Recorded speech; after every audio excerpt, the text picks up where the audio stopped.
Hello everyone, and welcome back to my channel. If you're new here, my name is Laina, and this is gonna kind of be a continuation of the last video that I did. It was basically all about Omnipod. I took you through all of the settings on the PDM, and I've been getting a few questions about Omnipod and swimming, or swimming with diabetes, and all of my devices and stuff. So I thought I could write out some things to tell you and my little tips and things I've learned over the years to hopefully help you if you're new to diabetes or new to having an Omnipod or a Dexcom or some type of device. I kind of am splitting this up into categories. I have managing blood sugar, Omnipod, and Dexcom. So first I'm going to be talking about managing blood sugar just in general while you're swimming.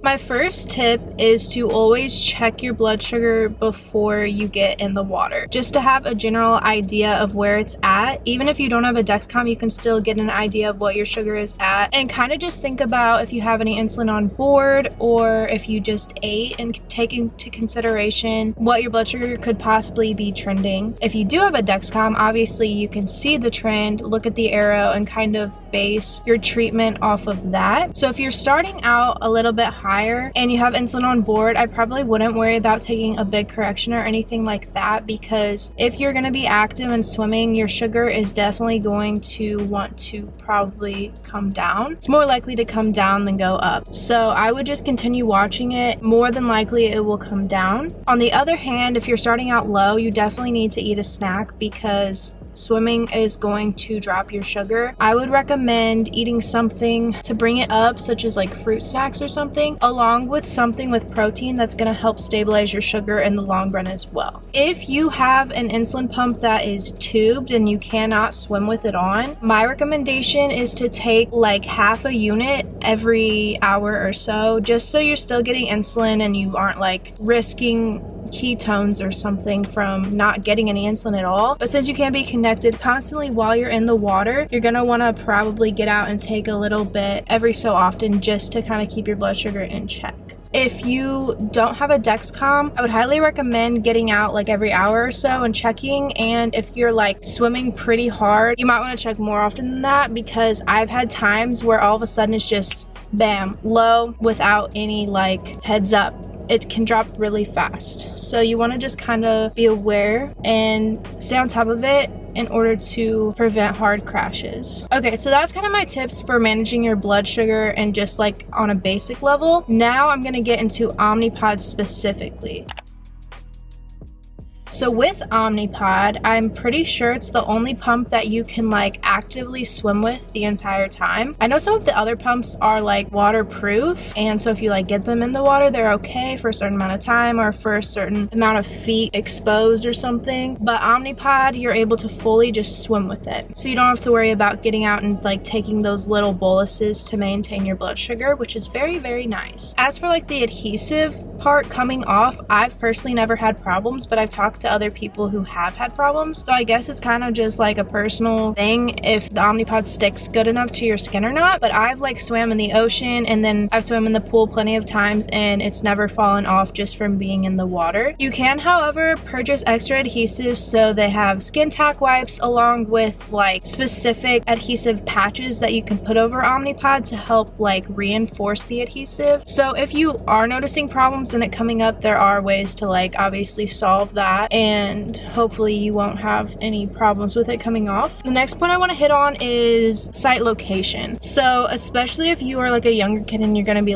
playing around with your friends and stuff, there are sites that are more susceptible to being hit and getting knocked off. So if it's on your arm, obviously that's probably likely that somebody could hit it, or you could hit it on the edge of the pool or something. Your stomach probably is pretty safe, and then your leg is probably also pretty likely of getting hit. But if you're just aware of it, I feel the site location isn't that big of a deal, unless I said you're a kid and you're really getting into it and playing around with your friends. Then it might get knocked off easier in those locations. So it's just kind of something that you might want to keep in mind when choosing a site location when you know you're going to be swimming. And then my last tip for Omnipod is if you're like laying out tanning, to just try not to have it directly exposed in the sun for like hours on end. So say it's on the back of my arm and I'm like tanning my back and I know it's going to be like exposed in the sun for a really long time, I might like try to put something over it just so the sun isn't directly beating on it, because that's literally where your insulin is being stored and you don't want your insulin to get super hot. If you're just going to be out there for a little bit, I feel like this isn't a huge deal, but if you know you're just going to be laying there for like a really long time, I would recommend trying to like lay in a way that it's not going to be directly in the sun for that long, or try to cover it up like I said. So now we're going to move on to my Dexcom tips.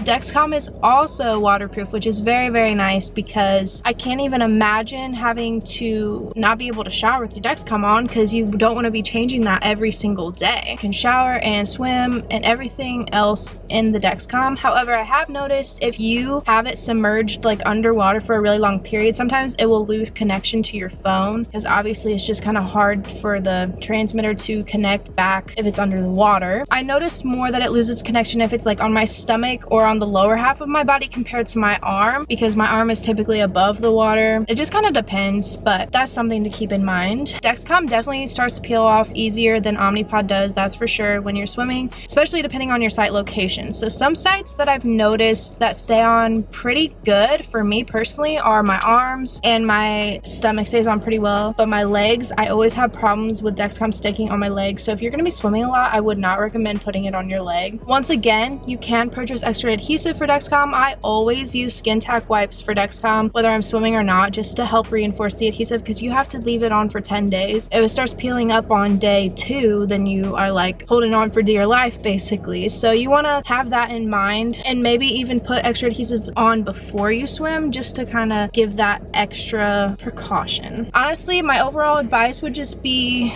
pay attention to how you feel. Check your sugar pretty frequently, treat your blood sugar accordingly if you're high or low, keep snacks on hand, and then just be mindful of your sites. Try not to like hit them on anything or knock them off, and you should be good overall. Anyone can swim if they have diabetes. It's very manageable. It's something that you kind of learn your body, learn how it reacts to the activity. Don't be scared to do it. You'll learn which sites work better for you, or if you need to purchase extra adhesives or anything. I literally buy skin tack wipes from Amazon. I don't think they're expensive at all, but there's also like Grip Grips, pump peels. I used to use those all the time when I was younger, because I was really active with like cross country, always moving, always like either swimming or running around playing. So there's lots of good extra adhesives and extra precautions that you can invest in. So I will have those linked down below if you want to check out any of those extra adhesives if you're trying to swim and you notice that your sites are peeling up or anything. But hopefully this video was helpful for you, and I hope you learned something. If you still have any questions at all, feel free to leave them down below and I will answer them for you. I love you so much, and I will see you so soon. Goodbye.